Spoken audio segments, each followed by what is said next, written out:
There will be notable updates to the ADA website compliance legal landscape in 2023. And one very important update is there will be less litigation. There has already been a decline in the second half of 2022, and I expect that to continue into 2023.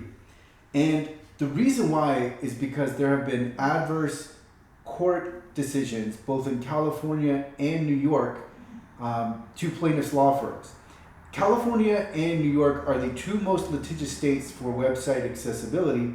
And in California, online-only businesses can no longer be effectively sued, both in state and federal court.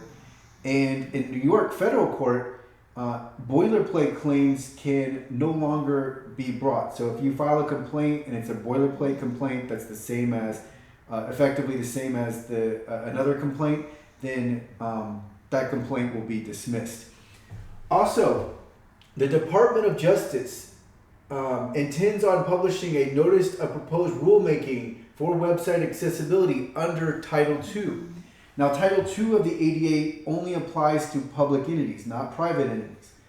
But when this regulation is issued, it is very likely that there will be subsequent regulation that does pertain to Title III. Moreover, the framework for such litigation will be in place from this Title II regulation.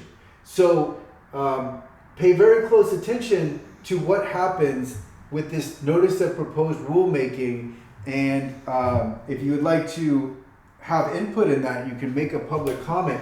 But this is very, very important, not necessarily for 2023, but for 2024 or possibly 2025, when we do see regulation that lays out what needs to be done in terms of digital accessibility.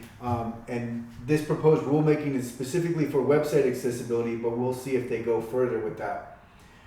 Also, a new version of the Web Content Accessibility Guidelines, version 2.2, is expected to be released. Now, it still hasn't been officially released as of the date of this video, which is November 29th, 2022, but it is forthcoming, and there are 7 additional success criteria under conformance level AA that you will want to pay attention to. Now, this is not going to be a legal requirement anytime soon, but it will be interesting to see if the DOJ references 2.1 or 2.2 in its new regulation. So that's something else to pay attention to. But 2.2 is a notable release, and it will be best practice if you can incorporate that into your website, but it is highly unlikely that we will see any 2.2 issues found in claims brought by serial litigants.